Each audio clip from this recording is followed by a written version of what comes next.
Vilhelma Guslova nogrimšana ir viena no tām traģēdijām, kas ir zinām vien retajam. Šis negadījums notika 1945. gada 30. janvārī Baltijas jūras piekrastē un prasīja vairāk nekā 9000 cilvēku dzīvību, padarot to par nāvējošāko kuģu katastrofu pasaules vēsturē. Neskatoties uz šo milzīgo dzīvības zudumu, Vilhelma Guslova nogrimšana bieži vien tiek aizmirsta un pārklāta ar citām slavenām jūrniecības katastrofām, piemēram Titaniku vai MS Estonia traģēdiju. Šī kuģa stāsts ir par karu, ciešanām un traģēdiju, taču tas arī atspoguļo izmisumu, ar kuru sastapās cilvēki, kas bēga no vardarbīgajām pārmaiņām Eiropā pēdējo Otrā pasaules kara mēnešu laikā. Vilhelma Guslova tika būvēts 1937. gadā Blumenvoss kuģu būvētavā Hamburgā, Vācijā, kā daļa no Spēks caur prieku programmas, kas bija nacistiskā režīma centieni veicināt vienotību un uzlabot nacionālās pašapziņas tēlu. Kuģis sākotnēji tika izstrādāts kā luksusa kruīza kuģis, kas piedāvāja brīvdienas vācu strādniekiem. Spēks caur prieku programma bija domāta, lai nodrošinātu pieejamas atpūtas iespējas vidusmēra vācu pilsoņiem, veicinot uzticību nacistu partijai caur izklaidi un atpūtu.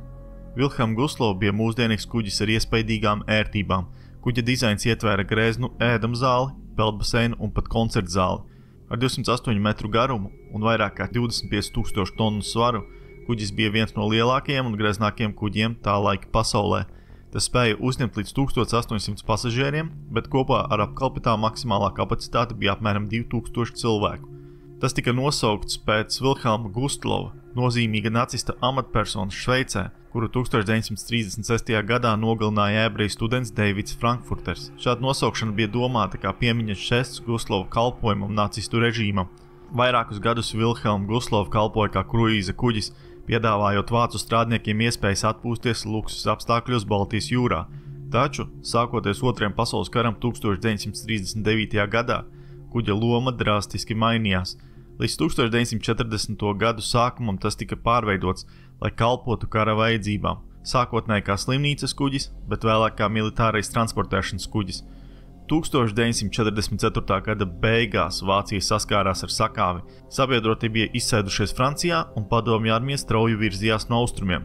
Austrumprūsijā civilo iedzīvotāju dzīvība bija tiešā apdraudējumā, jo padomju sarkanais karaspēks tuvojās.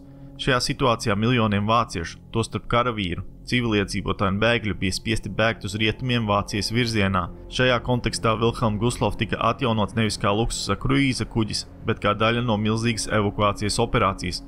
Operācija Hannibals bija Vācijas jūras spēku organizēta evakuācija, kuras mērķis bija izvest vācu karavīrus un civiliedzīvotājus no Austrumprūsijas un vāciešu okupētajām Baltijas valstīm, jo padomju armija viņiem tuvojās ļoti strauji.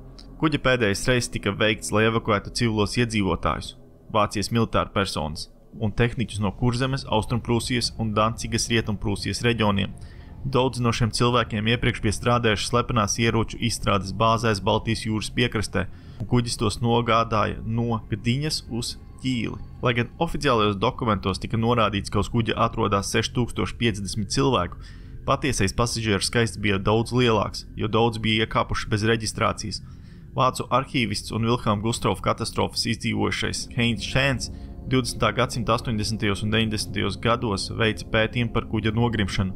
Viņš secināja, ka uz kuģa atradās 173 apkalpes locekļi, 918 virsnieki un jūrnieki no 2. zemūdeņu mācību divīzijas, 373 sievietes no jūras spēka palīga personāla, 162 ievainoti karavīri un 8956 civiliedzīvotāji, kopā aptuveni 10582 cilvēki.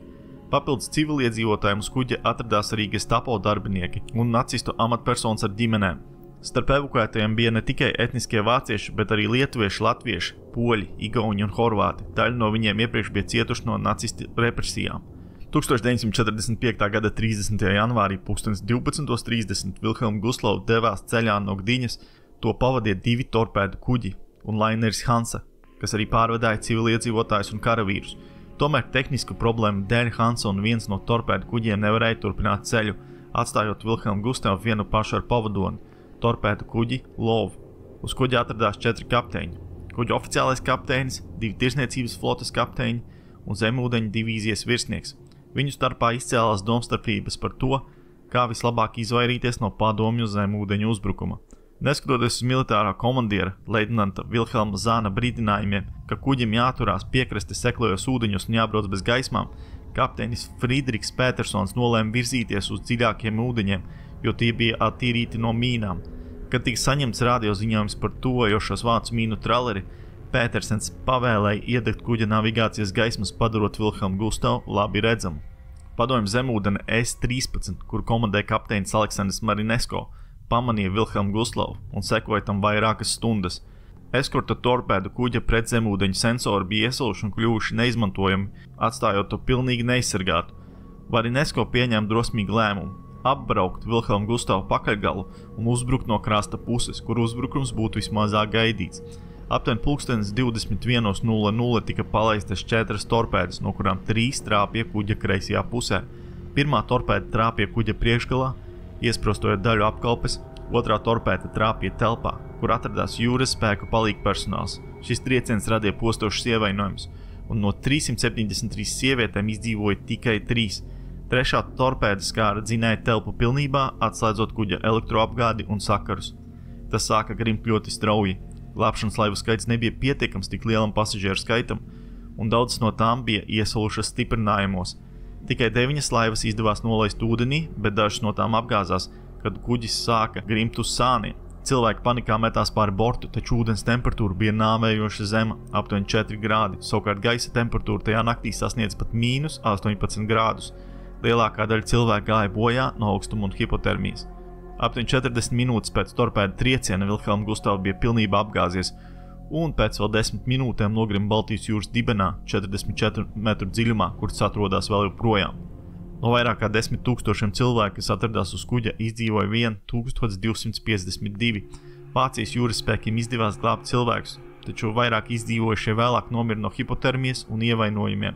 Torpēda kuģis T-36 izglāba 564 cilvēkus, Lov 472, bet vairāk vācu mīnu traleri un citi kuģi izglāba pārējos. Starp izdzīvojušiem bija arī visi 4 kuģa kapteiņi. Pēc katastrofas tika ierosināta izmeklēšana tikai pret leitnantu Zannu, tomēr, ņemot vērā, ka Vācija drīz kapitulēja karā, oficiāla atbildība netika noteikta. Šī katastrofa prasīja vairāk nekā 9000 cilvēku dzīvības un ir lielākā kuģniecības traģēdija vēsturē, tomēr lielākā daļa no mums par to praktiski nezina. Paldies, ka noskatījāt šo video. Ja gribi redzēt vēl, noteikti piesko manam kanālam. Tiksimies nākamreiz.